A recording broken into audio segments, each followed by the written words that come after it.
De partager avec vous une série sur le communisme, son origine, ses influences et ses objectifs. C'est chose faite, aujourd'hui je vous propose de commencer cette série en développant 3 points. Première chose, les nombreux visages du communisme. En deuxième point, le socialisme en tant que stade préliminaire du communisme. Et enfin, la perception romantique du communisme. N'hésitez pas à partager largement et si ce n'est pas encore fait, abonnez-vous à ma chaîne. L'effondrement des régimes communistes en Union soviétique et en Europe de l'Est ont marqué la fin d'un demi-siècle de guerre froide entre les camps capitalistes et communistes à l'Est et à l'Ouest. Par conséquent, beaucoup étaient optimistes, convaincus que le communisme était devenu une relique du passé.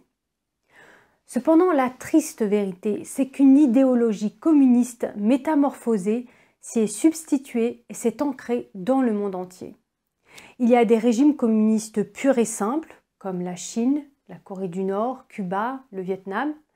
Et il y a l'ancienne Union soviétique et les pays d'Europe de l'Est, où l'idéologie et les coutumes communistes continuent à exercer une influence significative.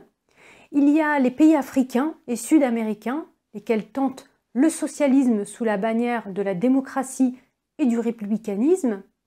Et puis il y a les nations d'Europe et d'Amérique du Nord, dont les systèmes politiques ont accueilli les influences communistes sans même que les gens le réalisent. En un siècle, le communisme a établi des dictatures massives en Union soviétique et en Chine. Il a causé plus de 100 millions de morts non naturelles. Il a asservi des milliards de gens et il a amené le monde au seuil de la guerre nucléaire et donc de la destruction. Mais le plus important est sa destruction délibérée et généralisée de la famille, sa promotion du désordre social et ses attaques sur la moralité toute désastreuse pour les fondations de la civilisation. Le communisme utilise son programme pour créer un paradis sur Terre, pour promouvoir une conception athée du progrès social. Il utilise le matérialisme pour détruire les recherches spirituelles de l'humanité, y compris la croyance dans le divin et la religion, afin de permettre à l'idéologie communiste de s'étendre à chaque sphère, y compris la politique, l'économie, l'éducation, la philosophie, l'histoire, la littérature, l'art, la science sociale, la science naturelle et même la religion. Comme un cancer, le communisme élimine les autres croyances en se métastasant, y compris la croyance en Dieu. À son tour, il détruit la souveraineté nationale et l'identité et les traditions morales et culturelles de l'humanité. Dans le manifeste communiste, Marx a proclamé la révolution communiste est la rupture la plus radicale avec les rapports de propriété traditionnels. Rien d'étonnant à ce que la marche de son développement entraîne la rupture la plus radicale avec les idées traditionnelles. Ainsi, Marx lui-même a exactement résumé la pratique du communisme pendant les presque 2 derniers siècles. Après la Deuxième Guerre mondiale, les communistes ont étendu leur empire militaire et économique, et le bloc communiste et le monde libre se sont battus pendant des décennies. La doctrine communiste est devenue une religion laïque dans ces pays, une vérité incontestable, écrite dans le manuel scolaire. Mais ailleurs, le communisme, sous d'autres déguisements, a également pris racine et a eu une gigantesque influence. Nous allons voir les nombreux visages du communisme. Tout comme le diable a de nombreux noms, le communisme se manifeste en de nombreuses façons. Le communisme utilise des positions contradictoires pour tromper. Un régime totalitaire ou une démocratie. Une économie planifiée ou une économie de marché. Le contrôle de la presse ou aucune restriction sur le discours. L'opposition à l'homosexualité dans certains pays ou la législation de l'homosexualité dans d'autres. La destruction environnementale gratuite ou la clameur pour la protection environnementale et ainsi de suite. Il peut revendiquer la révolution violente ou embraser la transition pacifique. Il peut se manifester comme un système politique et économique ou comme une tendance idéologique dans l'art et la culture. Il peut prendre la forme du pur idéalisme ou de la machination de sang-froid. Les régimes communistes totalitaires n'en sont qu'une des manifestations et le marxisme-léninisme et le maoïsme n'en sont qu'un des aspects. Depuis le socialisme utopique au XVIIIe siècle, Le monde a vu l'émergence de nombreux courants idéologiques. Le socialisme scientifique, le socialisme fabien, le syndicalisme, le socialisme chrétien, le socialisme démocratique, l'humanitarisme, l'éco-socialisme, le capitalisme social, le marxisme-léninisme et le maoïsme. Ces idéologies sont de deux sortes, le communisme violent ou le communisme non violent. L'infiltration et la graduelle érosion du statu quo sont les principales tactiques adoptées par les souches non violentes du communisme. Une des ruses du communisme est de prendre des positions et des dispositions dans les deux camps opposés, de l'Est et de l'Ouest. Alors qu'il réalisait une vaste invasion de l'Est, il prenait aussi une nouvelle apparence et pénétrait à l'Ouest. La Société Fabien de la Grande-Bretagne, le Parti social-démocrate de l'Allemagne, la Seconde Internationale de la France, le Parti social aux États-Unis et bien d'autres groupes et organisations sociales ont répandu les graines de la destruction en Europe occidentale et en Amérique du Nord. Durant la guerre froide, les massacres, les camps de concentration et les famines, les purges en Union soviétique et en Chine ont amené certains Occidentaux à s'estimer heureux de pouvoir encore vivre dans le luxe et la liberté. Certains socialistes ont publiquement condamné la violence de l'Union soviétique pour des motifs humanitaires en amenant un grand nombre à relâcher leur garde. Voyons ce qu'il en est du socialisme en tant que stade préliminaire du communisme. Dans le monde occidental, beaucoup considèrent le socialisme et le communisme séparément, ce qui fournit au socialisme le terrain et l'espace pour prospérer. En fait, d'après la théorie marxiste-léniniste, le socialisme est simplement une étape préliminaire du communisme. En 1875, dans Critique du programme de Gotha, Marx avance l'idée qu'il y a une phase préliminaire et une phase avancée du communisme. Poussé par les changements de la situation internationale à l'époque, Engels a également proposé dans ces dernières années un socialisme démocratique, dans lequel les votes étaient utilisés pour obtenir le pouvoir politique. Le socialisme démocratique a été adopté par les dirigeants du Parti social-démocrate et les théoriciens de la Seconde Internationale et a pris aujourd'hui la forme des partis d'aile gauche dans de nombreux pays capitalistes du monde entier.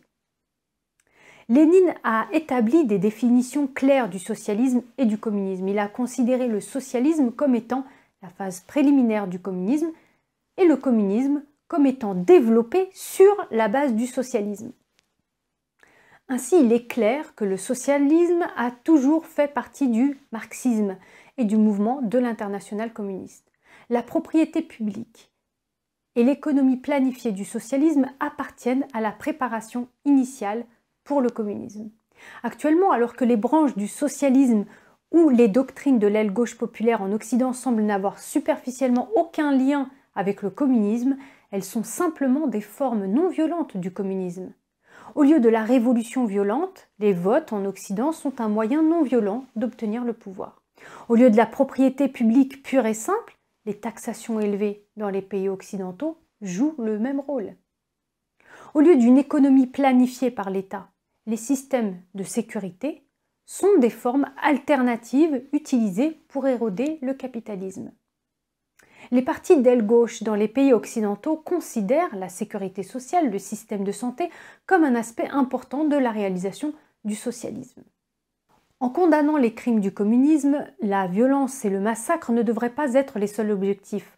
On devrait être capable de voir les dangers qu'apporte le socialisme lui-même. Le communisme, sous ses formes non violentes, a trompé et déconcerté les esprits sous le prétexte de diverses branches du socialisme. Pour comprendre le communisme, on n'a pas d'autre choix que de reconnaître sa phase préliminaire, parce que le communisme se développe à partir de la phase préliminaire, au lieu de mûrir subitement, et juste comme pour un être humain, il grandit peu à peu.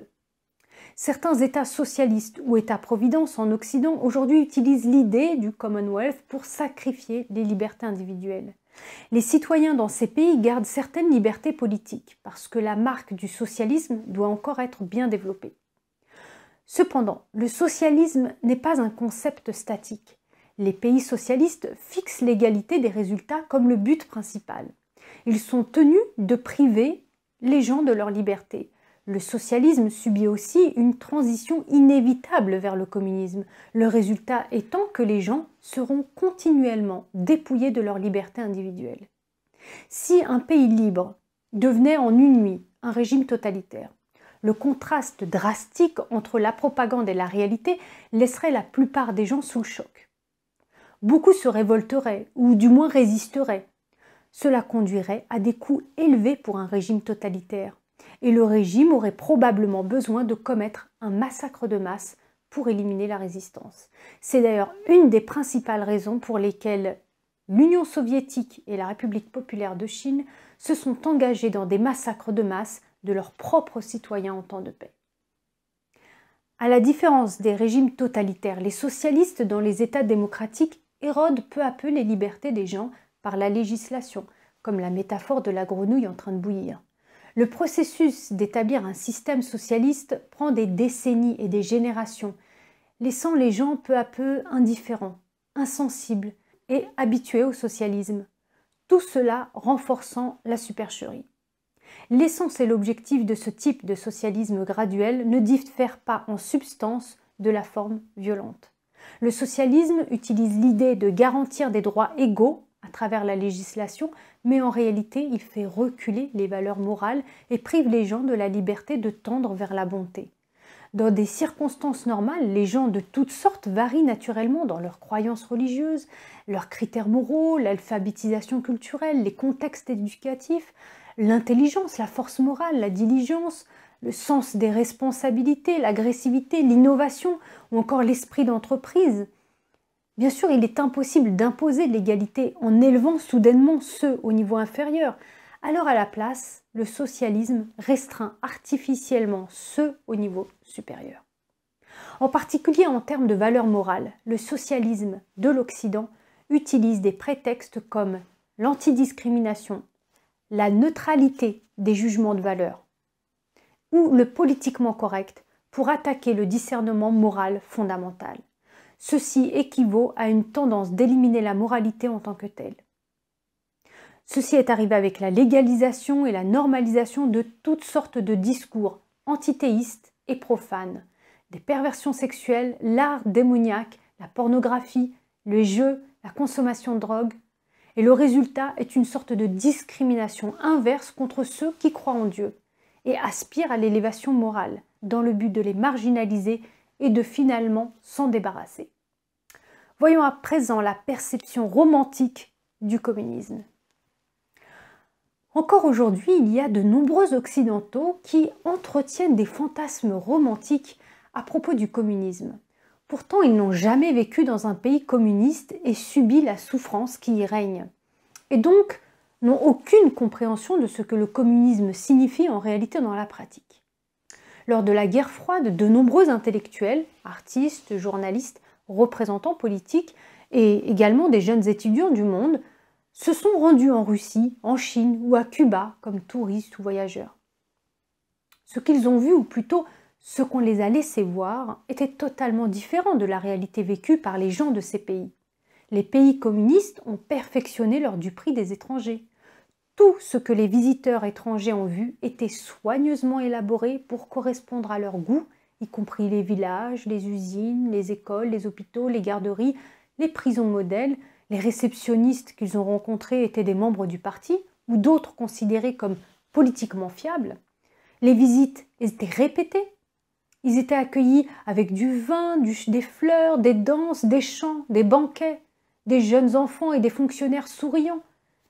Et puis ensuite, ils étaient emmenés voir des gens travaillant dur, capables de parler librement, comme des égaux, des étudiants forts, et des charmes en mariage.